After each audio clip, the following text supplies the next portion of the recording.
बेटी बोझ नहीं होती। शालिनी अस्पताल में रोते रोते अपनी माँ जया से बात कर रही थी। माँ, अब क्या करूँ मैंने एक बेटी को जन्म दिया है। मेरे पति और ससुराल वाले चाहते थे कि पहला बच्चा बेटा ही होना चाहिए। सासू माँ ने तो पूरे 9 महीने तक मुझसे यही कहा था कि बहुरानी बेटा ही होना चाहिए, इस घर का चिराग चाहिए हमें। तुमने देखा ना माँ, बेटी हुई है ये सुनकर ये कैसे मुंह फुलाकर चले गए।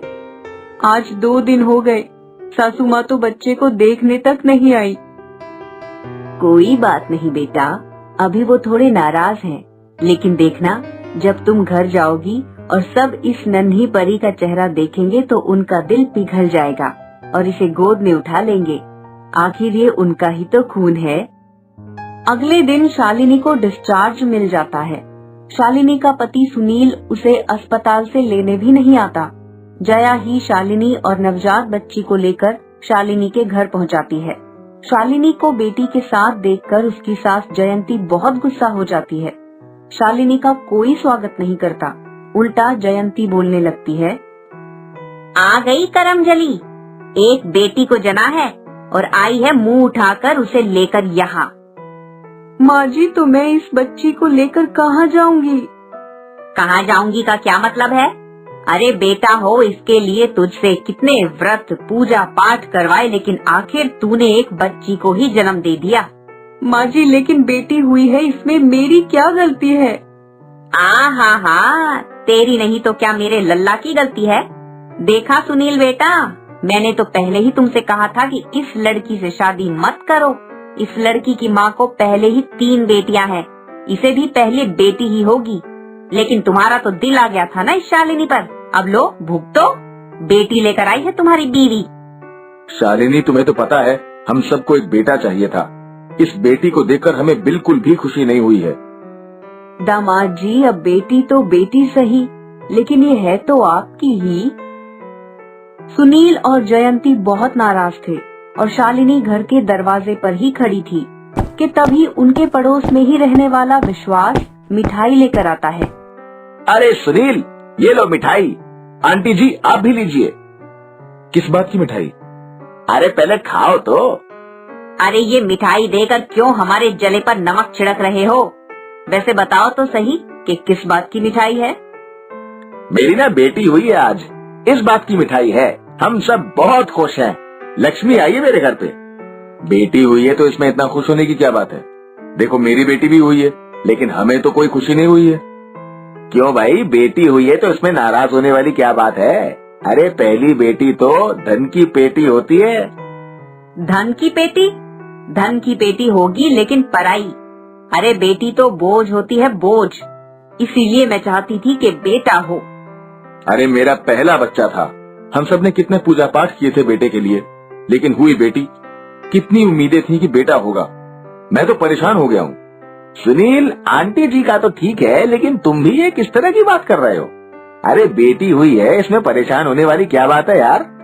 तुम्हारी इस बेटी को जन्म देने वाली भी एक औरत और तुम्हें जन्म देने वाली भी एक औरत। अगर औरत से इतनी ही नफरत थी तो तुम्हें शादी भी किसी मर्द से ही कर लेनी चाहिए थी। तुम क्या शालिनी दीदी को घर में नहीं लोगे? अरे बेटी या बेटा होना औरत के हाथ में नहीं होता दोस्त। वो सब मैं नहीं जानता, मुझे ये बेटी नहीं चाहिए बस। ठीक है, अगर तुमसे नहीं होगा तो शालिनी बहन और इस फूल सी बच्ची को मैं अपने घर ले जाऊंगा।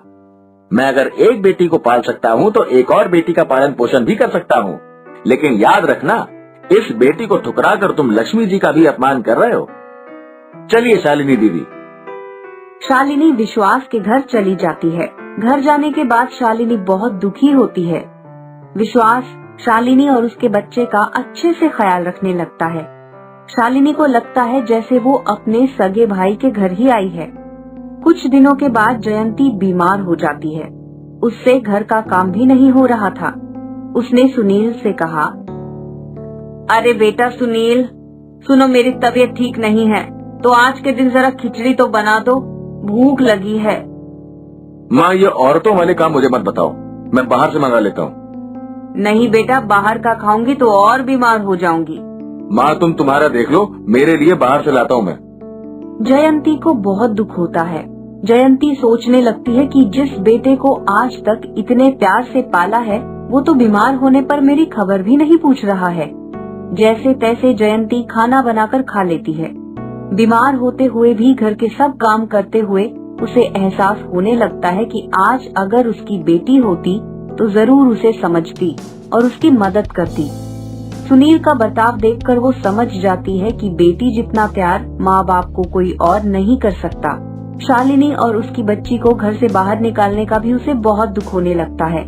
वो विश्वास के घर जाकर शालिनी और अपनी पोती को घर लाती है। उन्हें देखकर सुनील, माँ ये क्या, तुम इन्हें वापस ले आई? बेटा, तुम्हारे ही बर्ताव के कारण मुझे समझ आया है कि बेटी होना कितनी भाग्य की बात है। बेटियां सच में बेटों से ज्यादा प्यारी होती हैं। मैं बीमार थी तब तुमने मुझ पर बिल्कुल ध्यान नहीं दिया, लेकिन अगर मेरी बेटी होती तो जरूर मेरी खबर पूछती। जो आज मेरे साथ हुआ आगे जाकर तुम्हारे साथ भी ना हो, इसलिए मैं अपनी बहू और पोती को लेकर आई हूँ। सुनील को भी अपनी गलती का एहसास हो जाता है।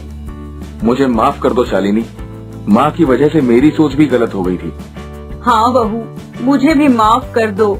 जमाने से यही सुनती आ रही हूँ कि बेटी बोझ होती है, इसलिए मेरी सोच भी बिगड़ गई थी। लेकिन आज से मैं कहूँगी कि बेटी बोझ नहीं होती, बल्कि ये सोच ही गंदी है। फिर जयंती और सुनील बड़ी खुशी से शालिनी और उसकी बेटी का स्वागत करते हैं और उन दोनों को घर में लेकर आते हैं।